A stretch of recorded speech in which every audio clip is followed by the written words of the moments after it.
Hello, welcome along, and we're here for episode 5 of our Home Alone podcast, Digital Transformation. And this month we got to interview the fantastic Maria Harris. So let's get involved. Okay, Maria, thanks for joining us. Welcome to the podcast. So first question is, you've had obviously a successful career in financial services. What can you just tell us in summary about your journey to date? Good question to start with. So it's funny, I joined the industry in 2006, which feels like a really long time ago, but I think by industry standards, I'm still a relative newcomer, and I still feel like I'm fairly new to the industry. So for those who don't know me, I actually started my career at British Airways in Newcastle. I used to manage contact centres, and then I moved into utilities, and then kind of fell into banking in 2006. Where I was head of mortgages for Bank of Scotland and then for HBOS. And then we had the global financial crisis when we merged with Lloyds. So things got very interesting after that. I've done a bit of time in building society. I've launched some new lenders and done bits and pieces of other things. And then I was part of the team who set up Atom Bank, which we started in 2014. The last 10 years have been very different, doing something completely and utterly unexpected. So I left Atom 4 years ago, and I've done a whole bunch of really different things since, which I'm sure we'll talk about shortly. Yeah, excellent stuff. So I think one of the points there we want to pick up on, Maria, setting up a bank and setting up a digital bank. What's it like? How do you start? Where do you start? I think I've seen a film about you. Have you seen the one about the guy in Lancashire who tried to set up the bank? Yes. And that was on that one. So yeah, tell us a little bit about that. Then where do you even begin with something like that? So there's a reason that not many banks get set up, because it's a ridiculously stupid thing to do. It's probably the craziest thing that I ever did in my life and probably ever will do. It started because our founder, who was Anthony Thompson, had been part of the team who had created Metro in the UK. So he'd been through the process once before of setting up a bank. And obviously Metro was very branch-based. It had a really strong ethos around it being very community and having a real physical presence. But Anthony comes from a marketing background, and he'd been following all of this trend about digital and the move to devices and things like the iPod launch and that kind of stuff. And he was like, banking is going to look very different in the future. So what would happen if we built the bank of the future now and got ahead of all of this new technology? So we got a team together, Mark Mullen, who was ex-First Direct, who've obviously got like the best customer service history, NPS scores, all of that.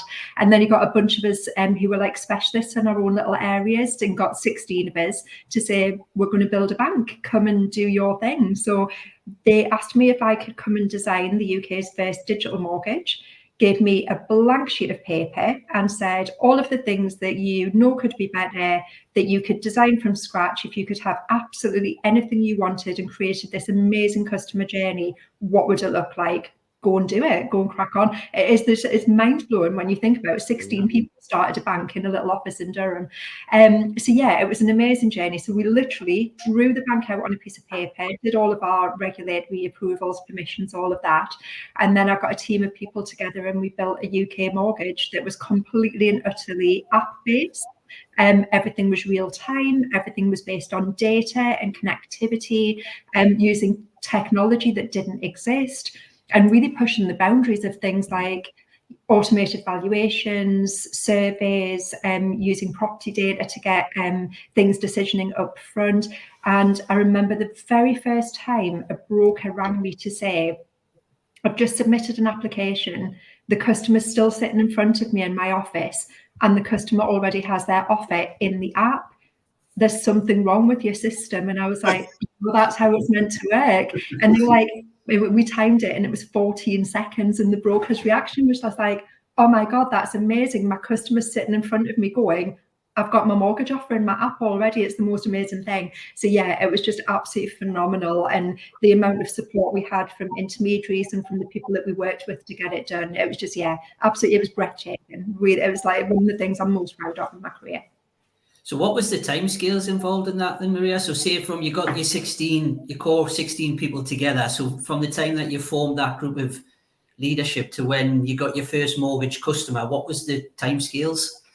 Yeah, so it took us Yeah, it took us a year to get through the first bit of the regulatory process, which is the hardest bit. So getting your banking license, getting all of your funding together. You have to have all of your policies, your procedures, all of your key men in place. So risk director, all of that kind of stuff. So you've got to have everything, all of your I's dotted and T's crossed. So that took us a year to do that bit. And while we were doing it, we didn't wait. We actually started building the bank in anticipation of getting our license. So we got our license a year after that first group got together. And then within a year of that date, we'd launched. It took us less than 2 years to build the whole bank. Mm-hmm. It was phenomenal. Which is not long, really, in the scheme of things. And you're thinking of obviously building something like a bank. I guess it feels a long time when you're in it, but there's probably so much going on as well. The time probably flies as well when you're doing it, I guess. It did. And it was really good fun, especially because you were creating something that didn't actually exist before you created it. So there was no blueprint to go and go, oh, well, that bank or this other thing's already done it. We'll just copy, or we can borrow and steal like best practice. We were literally creating something that didn't exist, and we were the first app-only bank. So there was nobody to learn from. You had to make all of your mistakes and learn really quickly as you were going. But yeah, it was really good fun, and you got to play with all sorts of stuff. And it was fine to make mistakes as long as you kind of learned really quickly, worked out what worked, what didn't, and you had to be really fast at like going, that's not working, let's change it. And literally, like, we were all in one room, so if something wasn't right, you would just pull everybody in together. And it sounded like a real, a kind of fintechy startup, but that was the mentality. We had bean bags and we all wore hoodies, and we would all just huddle together on the floor with our laptops and go, this thing's not doing what it should, like, everybody, how do we fix it? And everybody chipped in. It was just, absolutely amazing. Brilliant. Was there any moments within that where you thought it might not work, or you maybe bitten off more than you can chew, or was it always a very optimistic and positive kind of place? Oh no! So we had our days, lots of them. We had lots of people who told me that I was absolutely utterly crazy and that this would never work, and the intermediaries would never recommend a digital mortgage to their customer, and they'd never get their customer to engage with us in an app. And what on earth was I thinking? And that it was the stupidest thing that I'd ever done.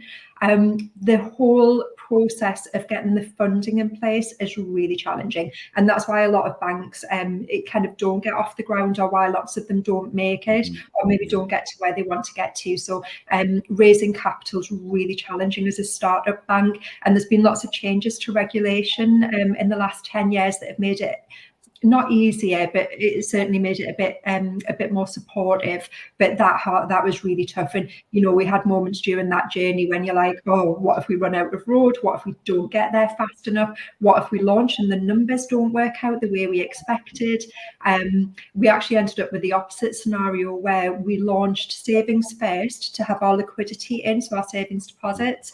And that ended up being super successful because people loved the app and were telling their friends and their family. And then we were under pressure to get lending live, because you can't have this money just sitting. You have to lend it out. So that's how banks work. You take money in and you lend it out, and that's how you pay your interest. So yeah, there was lots of pressure points and lots of things where we were like that head in hands, like, what if we get this wrong? And I remember we launched very softly in mortgages in the November, which would have been 2016. And then we had this big savings push. And then Easter 2017, we did our first promotion to intermediaries, where we went properly like live. And we did a crazy amount of lending into Yes. ringing me on holiday and ringing me from the golf course, going like, I've had to cancel my leave and come back into the office because there's so many customers asking for this. And we ended up doing £1 billion in completions in our first year, which was just like, again, unheard of. So we broke lots of records, but that comes with its own stress as well. Once you've set that benchmark, you have to keep being better. So yeah, we learned a lot from it as well. It was a life-changing experience. I do remember that time when you crashed the markets with the rates, and you came to market and blew everybody away. So I do recall that one very well. Ben, I guess from our side, what did we see? What did we feel about a digital bank that nobody could go into branch? They had to have an app. What were the challenges from First Mortgage, from the advisor side, mate, at that time? I don't think it's. I think Adam launched at the perfect time. I think mortgage advice today is very different than what it was 4 or 5 years ago. And that was fast forwarded with COVID. So Atom coming to the market, embracing technology and doing something new was very well received, I think. I have to say as well, just, you know, Atom coming in, it wasn't just Atom coming in, it was a North East bank supplying lots and lots of jobs for North East people, which, you know, has went down really well as well. Yeah. Yeah. So, Maria, as we know, the kind of digital tech space, it's moving at a pace. Some industries quicker than others. So could you just tell us a little bit more about, you know, within financial services, within the home buying space, what is it that excites you within the kind of digital area? I guess how much we've still got to do, which scares me and excites me in equal measure. But some of the work that I do now, which is very different to what I did when I worked in lenders. So I went off and did my own consultancy stuff, because after being at Atom for 5 years, there were lots of firms out in the industry. So that's lenders, building societies, mortgage technology firms who wanted to understand how we built that, what it looked like, what kind of technology it used, and how did they digitize. And there was lots of people out there who just needed help, who hadn't even started that digital journey. So I got to do lots of work in that space, which was cool. And then about 3 years ago, there's a government industry collaboration group called Home Buy and Selling Group that I'd been involved with while I was at Atom. And they were looking at how to do this digitization, but for the whole of the home buying process, not just for the mortgages bit of it. And they asked if I'd be able to help. And then it's not until you kind of take that step back and look at the end-to-end process of getting a property all of the way through the transaction, from the point of listing it with the estate agent, right the way through valuation, mortgages, conveyancing, back into land registry, and you lay it all out and go, this process is really backwards. It's really broken. There's lots of things about it that could be better. It's actually not very digital at all, even though the mortgage bit of it is. And we had that feedback at Atom. You know, there were bits of it where the customer was, the mortgage experience was really good, but their overall home buying experience wasn't the way that we would want it to be. So, like I said earlier, I used to work for British Airways and for npower. And if you look at other industries where they are more digitally advanced than financial services or than property is, there are some things that are like really common that you just take for granted because they work. And these are really stupid examples, but they work for me because I'm quite visual and not that techie. But even stupid things like if you go and buy an appliance in the UK, it has a three-point plug. And if you go to plug it into any socket in your house, you know it's going to fit.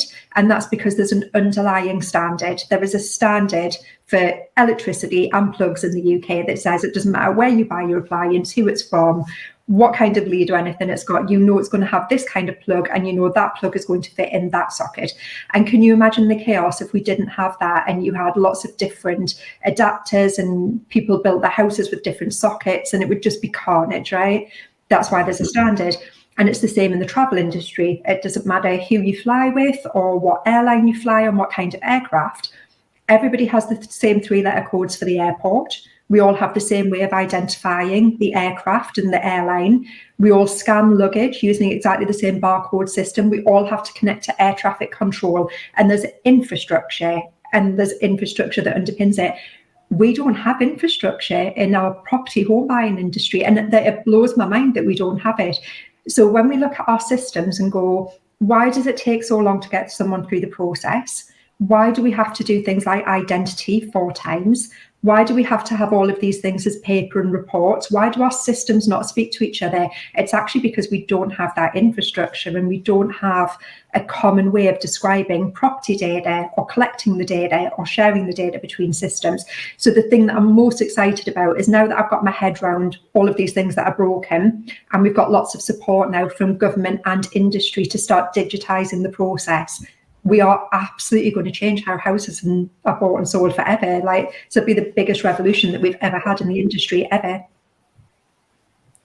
Yeah. Fantastic. Could I just jump in there? So Maria, you know, previous to COVID, it was typical to buy a house, timescales, you'd probably get in. If you're buying a new build, you could be in within 4 weeks. Second hand would typically be 8 weeks. Since COVID, we've seen certain councils push search packs responses out to sort of 90 days. Yeah. How has that come about? Yeah, so lots of compounding factors. So because lots of the industry wasn't based on digital to start with, closing offices and enabling people to work from home was challenging for some parts of the industry, and brokers and lenders reacted so well to that and instantly moved to video calls, moved to mobile phones, moved to chat messaging, and other parts of the industry couldn't support that, just didn't have the technology to do it. And there's lots of things like searches, titles, deeds that are actually physically on bits of paper, or some are on PDF, they've been scanned, some are on microfiche and like really old things, and converting that to somebody being able to access it from a laptop, from their bedroom or their kitchen table was really hard. So you ended up with this situation where it took those people time to set up the systems they needed to even do the work, by which time they had a backlog. Then you end up with lots of queries about what's in the backlog and people having to pull things out of the queue because they're urgent for completion. And then you've just ended up with this compounding and lots of people who left the industry as well, because it was tough, and we had lots of conveyancers who left, and we had lots of valuers who didn't come back, and all of those things have just layered on. And now you've got this, compacted thing where people have just not caught up, but not actually dealt with the underlying root cause of being able to be agile and adapt to that kind of demand. And our industry is not predictable in terms of volumes. We swing between just under 1 million transactions a year up to 1.4 million transactions a year, and trying to resource for that in a very analog world is actually really challenging, and we're just not set up to do that well. So yeah, that's definitely one of the pain points that we need to resolve. So Maria, if I'm a home buyer, what are the kind of the areas of the process that you would look to be more digitalized so that it can either improve or speed up the home buying process? Could you just give us a specific example? Yeah, and there's some stuff that's already come out that's actually been published, and the industry seems to have just kind of missed. So it's good to be able to share. So some of the things that have come into play are trading standards have published what they would call material information, and this is kind of the key things that you need to know about a property that actually should be available to the buyer as part of the listing. And that's really, really important stuff, like what's in the title, what's in the deed, is it leasehold, is it freehold, if it's leasehold, how many years are left, what's the EPC rating, what council tax band is it in, all of the things that you absolutely should know about that property before you even go and view it. That's now mandatory, that has to be included on the listing. So that means somebody who's selling the property, so whether it's the seller or the estate agent, have to create a property pack, a digital property pack with all of that data in from its verified source. So it includes things like, let's say, titles, deeds, anything you would need to know about the property itself, any search flags. So obviously we, North East County Durham, so quite often we need things like Coal Authority reports. So there are flags to tell you that you need those things. And all of that information is now mandated as part of the listing and must be included on the estate agent listing and also in the property portals. So that's fabulous news for us, because that means as intermediaries and lenders, our buyers are going to come equipped with all of the information that we need to know about the property before they start their mortgage application process. Yeah. So just obviously people who have been in the industry a while, Maria, what difference is that what you're proposing there to what we used to know as, formerly known as, the Home Information Pack? Yes, that's a good question. So the concept of HIPS, and I'm old enough to remember when that came in. So the concept of HIPS conceptually was exactly the right thing. And if you think about how the market works in places like Scotland, where there is a property pack, places like Norway, where Land Registry have already digitized the property data and it's open source and it's free to access. That's really common in other parts of the world. So having upfront information is the right thing. When home information packs were launched in the UK, there were some things that weren't right around the timing, but also around not solving the infrastructure problem that I mentioned before. So technology's moved on a long way.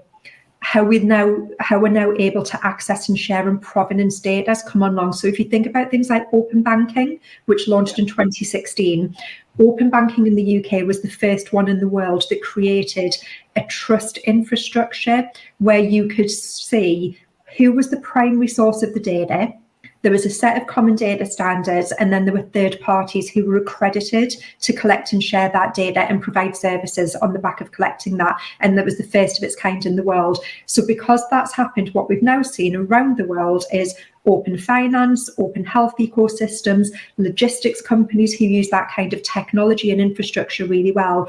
And that's what we're going to replicate with property data. So we're going to create a trust and infrastructure that supports that. So not only are you having a home information pack where the data, but you're actually going to have all of the trust and provenance around where did that data come from? What's the level of provenance that's attached to it? How do you know you can trust it? And how do you create visibility right through that transaction process? So you only have to collect the data once, but everybody can use it and everybody gets it in real time and everyone knows they can trust it and rely on it. And you could prove to your insurer, I can prove that this piece of data came from Land Registry and here's the label and the date and all of the metadata that proves that that's the case. Sounds fantastic. Yeah, it is. It's good. It's good. Excellent stuff. So, Maria, one of your roles, you're chair of the Open Property Data Association. And I think there was an article recently I was reading, Financial Reporter, that you're helping speeding up the home buying regards town planning. Can you tell us a little bit more about this bit that you're doing? So yes, again, so this is one of the things that have announcements that came out from government via Department of Levelling Up Housing and Communities is trying to pick off. There are some quick wins and things that we can do ourselves to actually just free up some of the things that are challenging. So in home buying, that would be creating your digital property pack and for a seller and structure conveyancer on day one. The same with planning. So with local authorities, because a lot of that is the process is still very manual, it's very analog. Each local authority has their own way of describing data, and they don't have like a common data dictionary and a common data standard and all of that kind of stuff. We're creating that as well. So that just having that commonality of everyone describing the request the same way. So a really good example for an intermediary is if you think about mortgage applications that you send into lenders.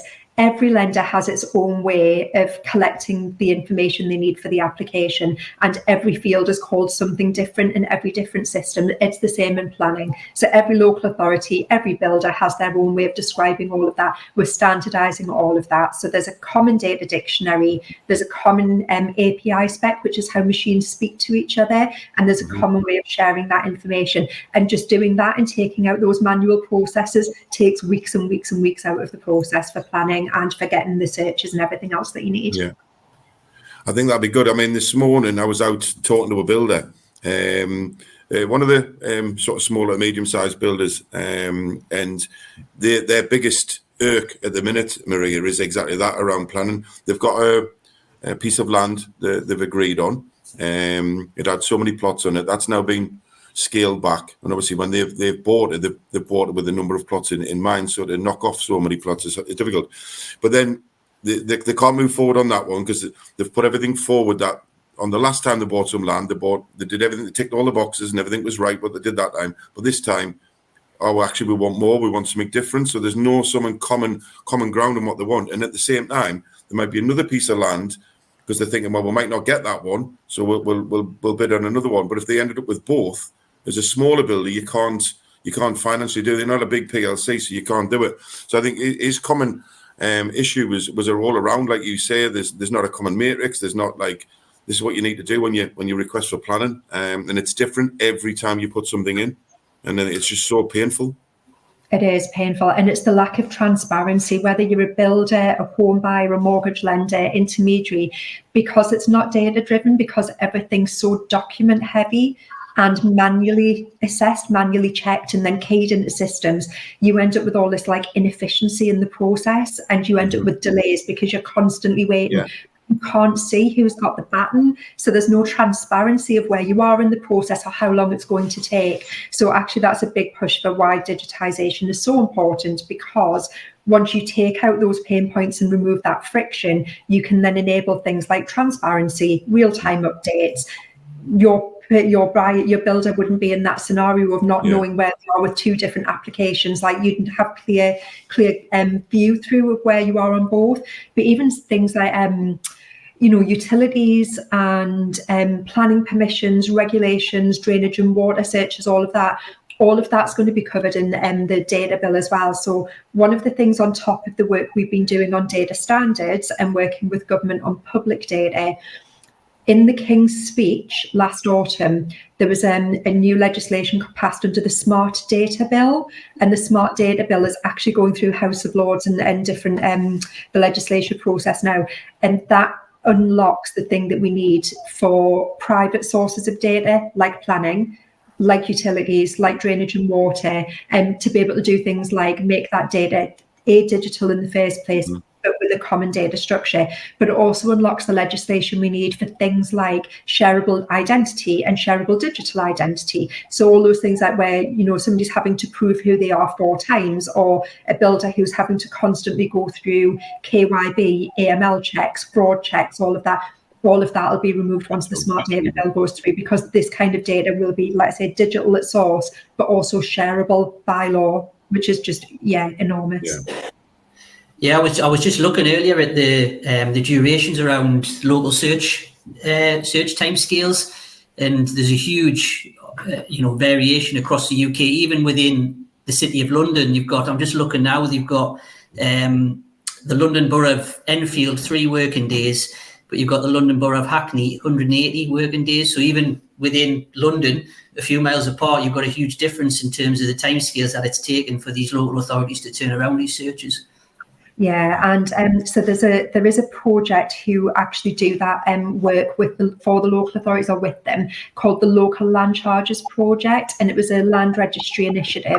So they've got a whole bunch of data team people who sit in the Midlands, and they take all of those old, when I was talking about the records and the microfiche files and all of this, they actually take that and convert it into raw data and create the standard around it. So I think so far, I'm going to get my numbers wrong here, but I think they've done the work for 85 of the local authorities so far, out of, I don't know how many local authorities we've got now, is it 270 something, 370 something? So there's 85 local authorities who've been through the process just for local searches, but we need to now do that for all of the other local authorities, but also for all of the other data that's really important to unlock. So let's say titles, deeds, things that go into the Con 29, which is all the stuff around planning permissions, building regulations, building safety, all of that data all needs to be tackled. It's just like, it's a huge task, but the work has already started, which is why some local authorities can do real time. Mm-hmm. And Maria, and I don't want to get political here, but obviously this is going to go through government. You said it's going through Lords. We're in an election year. Does any of this get impacted if we change parties at all, or are we too far down the line for that now? Yeah, that's a really great question. So the stuff that's gone through on the Smart Data Bill is going through legislation now, so that'll definitely be in before any dates that might happen later this year. In terms of the work that we're doing on the digitisation project and creating this data standard, this was actually, we talk about something called Fair Data Principles, which are actually global standards for data. So this is not something we just like dreamed up ourselves and, did on the side of my bedroom table or my dining table. There's a national data standard that, so if you work for NASA, or you do any work for the American government, or you do any research for any of the Redwood universities around the world, they already conform to this Fair Data Principles. And it just means that data needs to be in the right digital format, and it needs to be findable, accessible, interoperable and reusable. So the UK government and actually the G16 all signed up to this in 2016, 2017, and the UK published their UK National Data Strategy in 2020. It's just that the property data hasn't got to it yet, but all of this is already written in. So the government departments who are working with it, largely Department of Levelling Up Housing, Land Registry, but we've got Department of Business and Technology and Department of Science and Technology who are working with on smart data. And then there's Department of Science Innovation who've been doing the Digital Identity Trust and Attributes Framework, and lots of this is already in place. We're just building on things that are there. But then when you look at things like Land Registry and Treasury and the kind of civil servants that we speak to like every day who are pushing this through, not that it doesn't matter who's in the seat, because it does, and obviously the current government are very certainly the current Prime Minister's very very into digital. He understands what it means. He understands what it means for our economy and for our standing in global politics, and for the UK being a kind of safe place to invest and have property and have businesses. So I would hope that that wouldn't change even if we had a change of government. Good stuff. Yeah. And I think as well, because you touched on it earlier, where the process at the moment is very analog, so there's a huge opportunity to improve. So I think that's a really positive thing. It's, you know, hopefully going forward, the transactions and the process will be a lot smoother as we move forward. So Maria, on this, it's fantastic to hear about where you've been in your career. I didn't realise you didn't start in financial services till 2006, so you had a wonderful career. Is this your most important work to date for the industry? For the industry, yes. I think, you know, doing something because I used to be head of distribution for, you know, HBOS and then Lloyds, who were like the UK's biggest bank at the time. You had such an important role there in terms of leading the industry and setting standards and doing the right thing and kind of leading the industry through, you know, global financial crisis and merging like 5 brands and stuff. Like all of that was hugely important at the time, and it was so important that we safeguarded customers and everything through that and staff. And then doing Atom Bank, because that was the UK's first digital bank and broke so many barriers and broke so many myths about who uses technology. The fact that our, you know, older savings customer was 90 something when she signed up, she's well over 100 now, and that, you know, people my age, because I'm, you know, no Gen Z, that we were all into digital and using apps, and we'd rather engage that way. So there was some real groundbreaking things then. But in terms of actually making a difference to the whole industry and, like I say, changing how we buy and sell houses forever and improving the process, not just for customers, but for everybody in the industry as well, is absolutely phenomenal. And also, I mean, the flip side of that is that, you know, there's some people who don't want this to happen. There's lots of resistance to change. There are parts of our industry who do very well out of it being not a brilliant process. There's some people whose, you know, financial model works very well on having things done multiple times and having lots of systems that don't speak to each other because there's opportunities there. But overall, yes, I think this is probably the most important thing that I can do for the industry, is to just to create that infrastructure that we don't have and give it the foundations it needs to then be future ready, but to apply a whole load of things that are going to come around artificial intelligence and prop tech and machine learning and all that kind of stuff that we can't even use today because the system's so broken. Great. Yep. The monthly moan. Well, right, Mr. Riley can't have a moan. It's his birthday yesterday. We'll not disclose your age live on air, Ben. So you've got to smile. So you can't have any moans. You lovely people. Don't you lovely people. Yeah. My monthly moan. You've all been to see houses before, I guess. Mm-hmm. So you know when you come to see houses, you get no phone signal. And I can confirm the internet signal isn't great either. There you go. Maria could fix that. If anything, just with this legislation change and all this town planning and everything, she can get onto the infrastructure of the internet in this country. So I'm sure Maria can fix it for you, Ben. Or knows somebody anyway. That's mine. Right. It's not great. Maria, any little moans for yourself? So this is the most random one ever. But one of my friends on social media posted something this week about there only being 300 and something days till Christmas. And it absolutely and utterly freaked me out. And I was like, I've just blinked and January and February have flown past and somebody's already talking about Christmas. So yes, my moan is, please don't be talking about Christmas when I haven't into this year yet. It wasn't Phil Maguire, was it? Because he does love Christmas. So it wasn't Phil, was it? But no. The year is flying. It is indeed, and gets worse as you get older, I think. It goes quicker. Speeds up, yeah. It does go quicker, Mr. Riley. If I can give you any advice there, it does go quicker, man. To get things done. Good stuff, Mark. Is everything all right? We're all right. Mark, we're not moaning about now. No, not really. I think for me, it's just switching on the news. I put the news on this morning in the car, national radio, and it's just, I know there are a lot of bad things happening in the world, but I'm going to stop putting on national radio because it just gets you in a bad mood before you come to work. Those, mate, and my daughter Lucy, 14, won't let me watch any news, anything in the house. She hates it. She just thinks it's all full of nasty stuff and not great to listen to. So I've took her advice. And I've moved to classical FM actually, and it's class. It relaxes and it gets us chilled, and it's great getting the juices flowing. So I've took notice of that myself. So Maria, let's move on. I'm going to pinch Mark's question here. What do you've got that many jobs and that many, you're all over the place. So it's hard, I guess, when I say, what do you love about your job? So I guess it's more open. So what do you love about what you do? I guess for you. So the reason that I do what I do and that I've done all of my jobs is always the people that I work with. I find it fascinating, the amount of people that I get to meet and the amount of stuff that's happening. I think the reason that I stayed in mortgages since 2006 is it's such a dynamic industry, and it's got some really big characters and some absolutely amazingly lovely people. And that's still the thing. It's still the thing that just makes me love what I do. The fact that I'm making a difference, don't get me wrong, that gets me out of bed every morning. And I feel like what I'm doing is it is making a difference, and it's really contributing something back, because I've had some great moments in my career and lots of support and lots of help. So it's nice to be able to do something to give back. But yeah, it's the people always.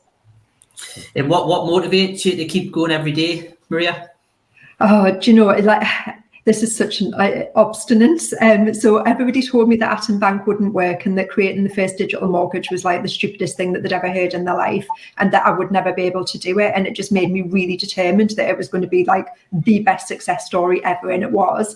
And I think I'm kind of facing into a bit of that now, trying to change the rest of the industry. And it just makes me more bloody minded that I'm going to be the one who fixed it. And having been in the industry that almost 20 years and listened to everybody moan about how awful it is, and all of these people who've tried to fix it and it's not worked, I am going to be the one who fixes it. That gives me the energy to keep going. Somebody's got to do it, and it's going to be me. Brilliant stuff. Great. What would Maria of 16-year-old tell herself now then? So what advice would you give yourself now if you were 16 then? Oh, so you've been in your 50s. 16 feels like a long time ago, doesn't it? What's that? So this might be a bit of a female thing, given that I do lots of mentoring, and most of the people I mentor are women rather than men. So you guys can tell me if it's the same for you. We all have that voice inside our head that either doubts that you can do it or puts limits on yourself and does the I'm not good enough, I can't do this, I'm not going to apply for that job, somebody else is better than me, they'll get that. And that there's lots of times I look back and think I listened to that voice far too much. And I think my advice would be, don't put limits on yourself that don't exist. There's masses of opportunity out there. Go and find the thing that you love to do and success the hell out of it. And yeah, don't limit yourself by things that just aren't real. Fantastic. Exactly. And that comes from a lady who started a bank online. But yeah, so I think that's proven there. Excellent stuff. Thank you very much, Maria, for your time this afternoon. We really, really do appreciate it. My pleasure. Loved it. I honestly can't wait to see you get this across the line, the difference you're going to make. It's going to happen. It's going to happen, and you're going to be the most famous woman in the industry because you changed it all. It's going to benefit all our clients, all the UK. Fantastic. Great stuff. Good stuff. Well, thank you very much, Maria. We Thank you, Maria. appreciate your time.